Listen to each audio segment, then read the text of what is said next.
안녕하세요. 김지환의 리포트 김지환입니다. 2026년 새해가 밝았습니다. 지난해 2025년은 국내 증시 보는 입장에서는 정말 잊을 수 없을 만한 한 해가 아니었을까 싶어요. 올해 2026년 새해도 만족할 만한 성과 낼 수 있는 한 해이길 바라면서 오늘 준비한 리포트들 보도록 하겠습니다. 일단 오늘은 4분기 실적에 대한 기대를 좀 크게 가져가고 있는 섹터예요. 소비자 업종에 대한 이야기 담은 리포트 볼 거고요. 그 안에서 신세계에 대한 의견 담은 리포트도 살펴보도록 하겠습니다. 또 지난해 많은 관심 받았던 섹터 가운데 하나이죠. 중국 전기차 자율주행 관련해서 앞으로 어떤 부분 봐야 할지에 대한 의견 담은 리포트도 확인해 보도록 할 거고요. 마지막으로 지난해 마지막 거래일까지도 발군의 힘을 보여줬던 반도체 섹터에 대한 연간 전망 담은 리포트 확인해 보도록 하겠습니다. 자, 먼저 소비자 업종 월간 리서치 살펴보도록 하죠. 옷 살 때라는 제목으로 배송 애널리스트가 발간한 리포트입니다. 배송 애널리스트는 이 리포트를 통해서 일단은 전체 내수를 좀 사자라는 이야기를 하고 있습니다. 여건이 좋다라는 건데요. 금융과 자산 소득 등의 소비 여력이 일단 견조하고 소비 심리도 견조하며 특히 경기재 소비를 자극할 수 있는 소비 심리가 반년 이상 기준치를 상회하고 있다라는 부분에 주목해야 한다라고 이야기했습니다.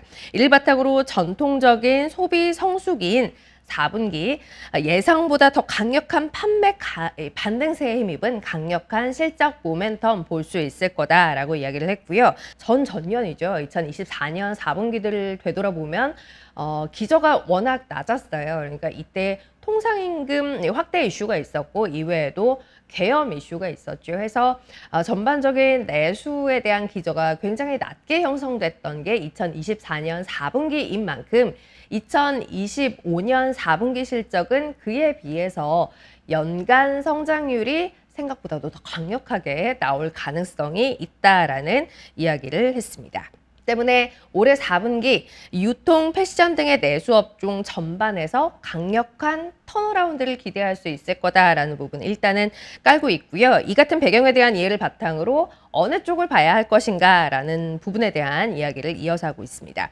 주목하고 있는 경기재 소비, 그 주축이 되는 건 명품과 패션이라고 할 수 있을 텐데요. 이 두 카테고리를 모두 포함하고 있는 게 바로 백화점이죠. 때문에 이 백화점의 반등 특히 주목해서 봐야 한다라고 이야기를 했고요. 실제 4분기 백화점 3사의 매출 신장률 두 자릿수대 기대하고 있다라는 전망도 함께 언급을 했습니다. 외국인 관광객의 소비 역시도 이 백화점과 길거리 상권, 그러니까 양극화돼서 양분화돼서 진행이 되고 있고 백화점에서의 돈 쓰는 부분, 소비에 대한 부분이 더 강력하게 나타나고 있기 때문에 역시 백화점을 주목해야 한다라고 이야기를 했어요. 주가 측면에서는 일본 사례에 비춰봤을 때 이 외국인 관광객들, 외국인의 백화점에서의 매출 비중이 높아질수록 주가가 리레이팅 되는 모습을 보여왔던 것도 앞으로 우리나라 백화점 안에서 좀 눈여겨봐야 할 부분이라고 이야기를 했고요. 외국인 매출의 업사이드가 좀 어느 정도 여력이 있나라는 부분을 봤을 때는 백화점 3사에서도 신세계에 가장 주목해야 한다라고 이야기를 했습니다. 또 따로 떼서 본 게 의류업종인데요. 백화점과 비슷한 투자의 포인트를 갖고 있어요. 전년과 비교해서 4분기에 턴어라운드 가능성이 굉장히 높게 보여지고 있다는 부분, 그리고 외국인의 소비에 대해서도 기대를 할 수 있다는 부분 함께 이야기를 했는데요. 다만 백화점과 비교했을 때 의류업종 같은 경우는 상대적으로 주가가 좀 덜 올랐다라는 측면에서 주가 관련한, 그러니까 가격 관련한 매력까지도 플러스 요인으로 볼 수 있을 것 같다라고 이야기를 하고 있습니다. 이 턴어라운드 관점에서 보면 가장 업종 내에서 긍정적으로 보고 있는 게 미스터 홀딩스예요. 이제 휠라 브랜드 그리고 휠라 이외에 인큐베이팅 해왔던 브랜드들의 성과가 함께 나고 있기 때문에 보다 강력한 턴어라운드 기대된다라는 이야기 하고 있고요. 따로 떼서 외국인 관광객의 소비 패턴과 관련해서 주목해서 보고 있는 게 K-뷰티가 아닌 K패션, K뷰티에서 나아가 K패션에 대한 관심도 함께 가져야 한다라는 이야기를 하고 있어요. 외국인 상권에서 플래그십을 강력하게 전개하고 있는 브랜드, 그리고 외국인 관련 플랫폼 내에서의 인지도가 높은 기업들 관심 가질 필요 있다라는 이야기인데요. 이 관점에서 AU 브랜드에 대한 관심도 함께 언급을 했습니다. 이어서 이어지는 이야기예요. 이 소비재 내에서 가장 긍정적으로 봤던 백화점 업종, 그 안에서도 가장 긍정적으로 보고 있는 기업 신세계에 대해서 리포트 조금 더 살펴보도록 하겠습니다. 많이 올랐어도 제일 좋다라는 제목을 달고 있어요. 역시 배송 애널리스트가 발간한 리포트인데요. 앞서 내수 소비재 4분기 실적이 기대보다 좋을 거다라는 이야기는 짚었던 바 있습니다. 신세계의 4분기 실적 보면 배송 애널리스트는 이 대형 점포 리뉴얼에 대한 성과가 이제 총 매출 성장에 크게 긍정적으로 기여하고 있고 이게 4분기에 보다 극대화될 거다라고 이야기를 했어요.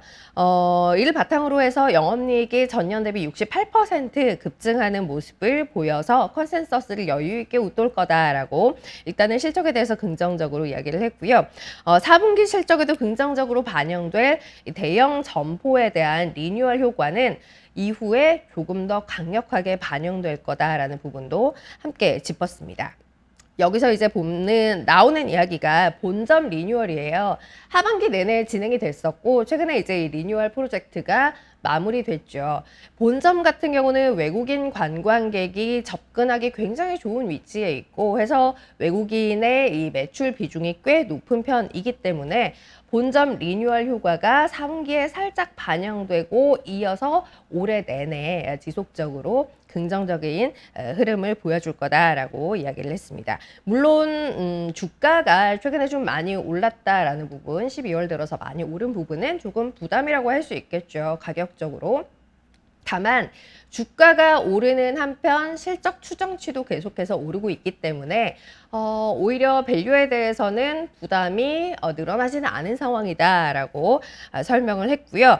외국인 매출 비중의 확대 여력이 큰 만큼 주가 리레이팅에 대해서 거는 기대도 조금 더 플러스해서 볼 수 있을 것 같다라는 판단이에요. 해서 목표 주가 기존 28만 원이었던 걸 25% 높였습니다. 35만 원까지 가져간다라고 이야기하고 있습니다. 자, 다음은 이제 중국 전기차 그리고 자율주행 관련 리포트입니다. 김진석 애널리스트가 발간한 리포트인데요. 경쟁력을 보유한 상위 업체 위주로 좀 관심을 모아보자라는 이야기를 하고 있어요. 어떤 얘기인지 들여다보도록 하죠. 중국 내 전기차 판매를 보면 2025년 전체 자동차 판매를 3배 가까이 웃도는 수준으로 전기차 판매가 많이 진행이 됐습니다. 해서 전체 차량 내에서 전기차가 차지하는 비중, 그러니까 침투율도 53%를 넘기는 모습을 지난해 하반기에 볼 수 있었죠. 물론 2025년에 아주 강력한 이 판매 신장세가 있었기 때문에 26년에는 요 증가의 폭은, 그러니까 성장의 퍼센티지 자체는 좀 줄어들 수 있다라고 이야기를 해요. 다만 그럼에도 지속적으로 침수율은 올라가고 있고 2026년에는 결국 60%를 넘기는 모습을 볼 수 있을 거다라고 이야기했습니다. 해서 이제는 어느 정도 이 규모가 커져 있는 상황이기 때문에 산업 자체의 양적인 팽창, 양적인 성장보다는 그 안에서의 질적 성장에 조금 더 주목해야 한다라고 이야기를 하고 있어요. 요 질적 성장이라는 측면에서는 원가, 가격 경쟁력을 가진 상위 업체 때문에 보다 더 주목해서 볼 필요가 있다라고 이야기를 했고요. 세그멘트 측면에서는 10만 위안에서 20만 위안대 요 가격대가 자동차 판매의 비중은 높은 구간인데 그 안에서 차지하는 전기차의 침투율은 또 낮은 구간이기 때문에 앞으로 전기차의 판매 측면에서는 10만 위안, 20만 위안대 요 정도 세그먼트에서의 성장률이 조금 더 기대가 된다. 여기에 이제 강점을 갖고 있는 업체들에 조금 더 주목해 볼 필요 있겠다라는 이야기 함께 하고 있습니다. 이 10만 위안대 그리고 20만 위안대 요 사이에 있는 전기차 판매에서 소비자들이 차량을 선택하는 데 있어 중요하게 보고 있는 게 기본적으로 탑재되어 있는 자율주행 시스템이 얼마나 괜찮은가라는 부분이라는데 김진석 애널리스트는 또 함께 주목을 했는데요. 때문에 자체 개발 칩을 양산에 적용하는 등의 모습을 보이고 있는 샤오펑이 그 관점에서는 또 관심 갖고 볼 만한 기업이 될 수 있겠다라는 이야기 함께하고 있어요. 정리하자면 이제 산업의 질적 성장 구간에 진입한 상황이니만큼 원가 그리고 가격, 경쟁력을 보유하고 있는 상위 업체에 주목해야 한다라는 포인트 일단 잡고 있고요. 이 포인트 안에서는 수직 계열화 그리고 규모의 경제를 통한 원가 경쟁력, 가격 경쟁력을 보유하고 있는 비아디가 최선호주가 될 수 있다라고 설명하고 있습니다. 앞서 잠깐 샤오펑 이야기했습니다만 샤오펑 역시도 높은 자율주행 기술력을 보급형 라인업에 확대 적용하고 있는 점 그리고 해외 판매 확대를 통한 외형 고성 상세가 지속될 걸로 기대되고 있다는 점 여기에 더해서 최근 휴머노이드 이 모델 아이언을 공개했던 바 있죠. 이게 2026년 올해에 이제 양산하겠다는 계획이 있는 상황이에요. 이 부분도 플러스 알파 요인으로 작용되는 점 해서 역시 최선호주 가운데 하나로 가져가겠다라고 이야기를 하고 있습니다. 비아디 그리고 샤오펑 올해 중국 전기차 자율주행 요 산업 내에서 눈여겨볼 만한 종목으로 함께 이야기를 하고 있습니다. 자, 마지막은 2025년 단연 시장의 주인공이었다라고 할 수 있는 반도체 업종 연간 전망 리포트예요. 김영건 애널리스트가 발간했는데요. 제목부터 웅장하죠. 웅장한 실적이 다가오는 26년이라는 제목 달고 있습니다. 이 업종 붐업의 근거가 되고 있는 메모리 업황에 대한 이야기를 가장 이제 비중 있게 하고 있는데요. 여기서 가장 중요한 변수라고 할 수 있는 게 글로벌 빅테크의 데이터 센터 투자이죠. 25년에 워낙 그 규모가 컸기 때문에 기저가 이미 잔뜩 높아져 있는 상황이기는 해요. 다만 그럼에도 불구하고 김영건 애널리스트는 2026년에도 연간 성장률 33%가량으로 투자의 증가세가 지속될 거다라고 봤습니다. 2026년 투자액은 예상하고 있는 투자액은 2024년 집행된 투자액의 2배 이상의 규모에 해당하는 수준이에요. 그러니까 짧은 기간 안에 굉장히 투자의 규모가 커졌다라는 건데요. 때문에 이렇게 빠르게 늘어나고 있는 투자가 어디까지 그 규모를 키워갈 수 있을까? 이게 지속될 수 있을까에 대한 의구심은 역시 계속해서 가져갈 수밖에 없는 부분이죠. 실제 2026년 예상 투자 규모는 자력으로 감당 가능한 투자의 경계선까지 닿을 거다라는 게 김영건 애널리스트의 전망이기도 합니다. 그리고 레버리지를 동반하는 캐피털 리스 형태의 투자 형태가 최근에 많이 보여지고 있는데 빅테크 업체들에서 이게 이제 지속 가능한 것인가에 대한 고민도 역시 함께 하게 되죠. 다만 이제 투자 확대의 지속 가능성에 대한 이야기를 하다 보면 이렇게 걱정되는 부분이 있긴 합니다만 또 좀 다르게 보면 그만큼 급박하게 빠르게 많은 투자를 해야 하는 상황이구나라는 부분에 대한 컨센서스도 함께 가져갈 수 있죠. 김영건 애널리스트는 여기에 투자 관점에선 조금 더 집중을 해야 한다라고 이야기를 하고 있기도 합니다. 한편 이제 신규 투자 이외에 기존 투자했던 이 서버와 네트워크 장비 등에 대한 교체 주기가 아직 특정할 수는 없지만 곧 도래할 거다라는 부분 역시도 서버향 메모리 수요 강세를 기대하게 하는 요인이고요. 물론 이 스마트폰 그리고 뭐 PC 같은 일반 IT 섹터 수요 전망은 여전히 보수적인 상황이에요. 해서 이제 업체들이 보수적인 이 섹터 수요에 대한 전망 때문에 설비 투자 역시도 보수적일 수밖에 없는 상황이죠. 해서 전체적으로 메모리 공급량은 확대가 제한적일 수밖에 없고 메모리 공급 부족, 수요 초과 이 구도가 지속될 수밖에 없다라는 이야기 자연적으로 연결해서 하고 있고요. 때문에 결국 연중 메모리 가격은 더 오르겠구나라는 판단도 할 수 있다 해서 결론적으로는 일단 현재까지 구도는 계속해서 메모리 업황에 긍정적이다라는 이야기를 하고 있습니다. 실제 DDR5 계약 가격을 보면 2025년 연초 대비 120% 이상 상승을 했어요. 이런 가운데 여전히 계약 가격에 대한 전망은 계속해서 상향 조정이 되고 있고요. 메모리를 사는, 그러니까 메모리 구매사들의 이 가격 감내 여력 역시 아직 충분하기 때문에 가격의 위로의 움직임의 추세는 여전히 이어질 가능성이 꽤 높다라는 이야기를 함께 하고 있습니다.